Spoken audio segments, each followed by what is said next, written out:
The real battlefield is not in the world outside, it's within your own mind. Every thought you allow to settle, every emotion you choose to react to, becomes a brick in the foundation of your life. Most people live unconsciously, reacting to the world as if they have no control. But here's the truth they don't want you to know. You have the power to master your emotions, to discipline your mind, and to build a life driven by purpose, not by impulse. The first step, awareness.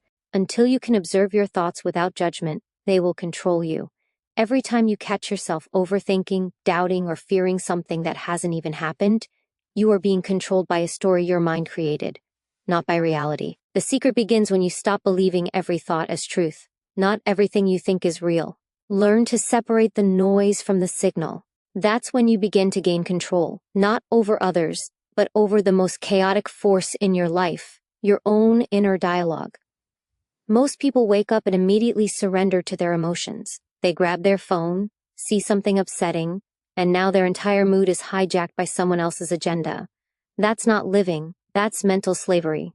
True emotional mastery begins with intentional mornings. Before the world gets a chance to shape your thoughts, you shape them yourself.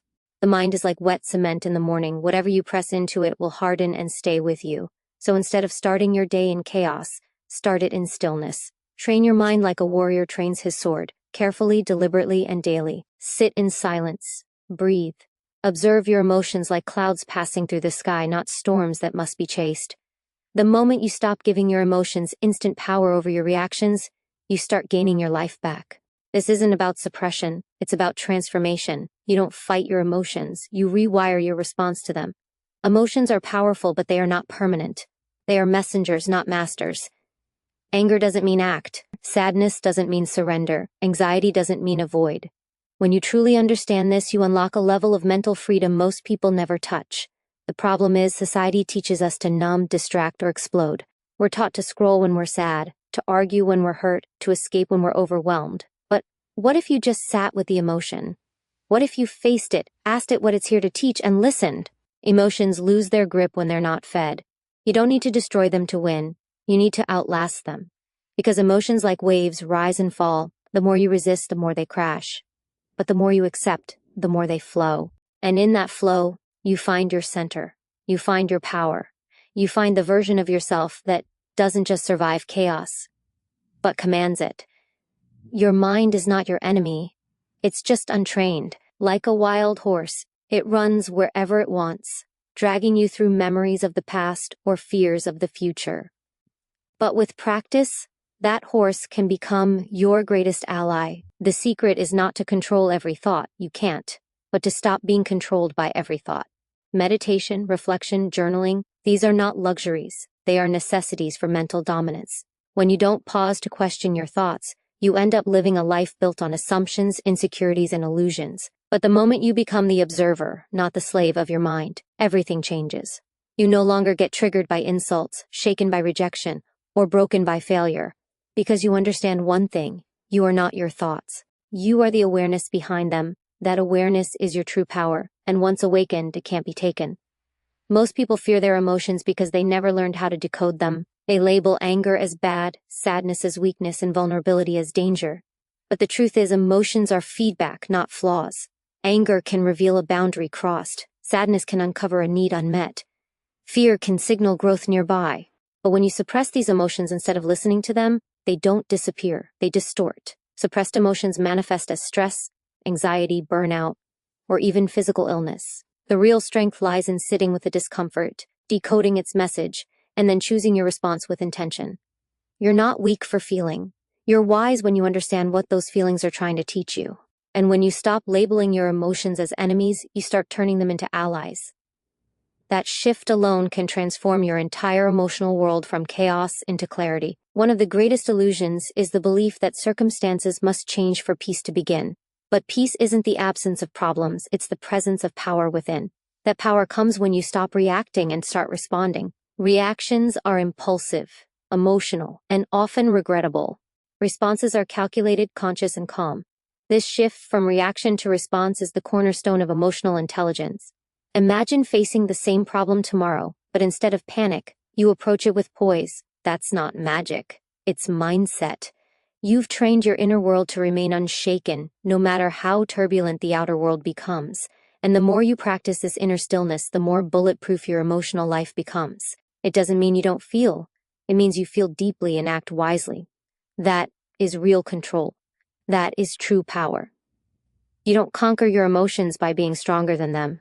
You conquer them by outsmarting them. Every emotional trigger you face is an opportunity. It's a mirror showing you what still owns your attention. Does criticism break you? Then approval still controls you. Does rejection crush you? Then validation still defines you. Your emotions reveal your attachments, and your attachments reveal where you've placed your power. The secret to freedom is pulling that power back. How? By building internal validation, by reminding yourself that your worth is not decided by how others treat you, but by how you treat yourself. The more you validate yourself internally, the less desperate you become for external confirmation. And once you stop needing something from others, you stop being emotionally enslaved by them. That's when your emotional triggers lose their grip, and your true self rises in their place. To truly control your mind, you must first declutter it. Your mind is like a room. If it's filled with junk, limiting beliefs, negative self-talk, old traumas, there's no space left for peace. You can't build confidence on a floor covered in self-doubt. You can't grow love in soil poisoned by past hurt. So the first step is to clean house. Question every belief that says you're not enough. Challenge every voice that tells you to stay small. And then replace those voices with truth, your truth. Your thoughts are not permanent residents, they're guests. And you get to decide which ones stay. When you clean your mental space, something beautiful happens. Your focus sharpens, your emotions stabilize, and your spirit, once buried under chaos, begins to breathe. Control isn't just about focus, it's about freedom. And that freedom begins with clarity. Your energy follows your attention. What you focus on expands. If you constantly feed your mind fear, you will live in fear. If you feed it gratitude, you will find peace. This isn't just motivational talk, it's neuroscience. The brain literally rewires itself based on repetition. That means every thought is a vote for the kind of mind you want. Keep repeating worry, and worry becomes your default. Repeat calm, and calm becomes your nature. So start today by becoming ruthless with your focus. Cut out the noise, the drama, the gossip, the fear-mongering. Protect your energy like it's your fortune, because it is. And as you redirect your attention, you will begin to notice something remarkable. Your emotions follow. The anxious become peaceful. The reactive become thoughtful. All because you changed what you gave your mind permission to consume. The most powerful person in any room is the one who can stay calm under pressure. That calm doesn't come from pretending everything is fine. It comes from being anchored. Anchored in truth. Anchored in self-respect. Anchored in presence.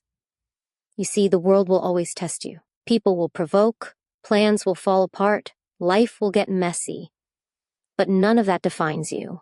What defines you is how you show up in the storm. When you stop reacting to everything outside and start regulating everything inside, you become untouchable. It's not about suppressing your feelings. It's about not being driven by them. It's knowing that you can feel anger without becoming it, feel fear without surrendering to it, feel sadness without drowning in it. That's emotional maturity. That's mental strength. And that's where real freedom lives. You don't need to control the world to feel peace. You just need to stop letting the world control you. Every time you chase validation, argue to be right, or let someone's mood dictate yours, you hand over your power. Take it back. Silence is a superpower. Stillness is a strategy. When someone disrespects you, your reaction doesn't have to be rage, it can be boundaries. When life disappoints you, your response doesn't have to be despair, it can be redirection. You're not a puppet to life's circumstances. You're the author of your own emotional story. And the more you practice that authorship, the more unshakable you become. The world may not change, but how you carry yourself through it does. And that shift is everything. When you give your emotions the driver's seat, they'll take you places you never wanted to go. Rage will drive you into regret. Jealousy will steer you into bitterness. Fear will slam the brakes on your potential. But when you place awareness in the driver's seat, everything changes. You begin to navigate with clarity, not confusion, with intention, not instinct. And the emotions? They ride in the back seat. They're still there, but they're no longer in control. Emotional control doesn't mean emotional denial. It means emotional direction. You decide what voice gets volume. You decide what thought gets airtime. That is the secret to taking control, not by force, but by focus. By choosing your emotional state instead of letting it choose you, people often confuse emotional strength with emotional suppression. But strength is not in hiding your emotions, it's in harnessing them. Think of fire. Left unchecked, it destroys. But channeled correctly, it heats, it lights, it builds. Your emotions are the same. Don't suppress them, study them, learn what triggers them, and you'll learn what still owns your attention. You know yourself, the more you own yourself. And once you become a student of your inner world, you become the master of your outer world. That's the shift that separates the reactive from the powerful. Power isn't loud. It's composed. It doesn't need to control others. It controls itself. And in that self-control lies your greatest transformation. You must understand no one else is responsible for how you feel. Not your parents, not your boss, not your partner. You are. That's a hard truth, but it's a freeing one.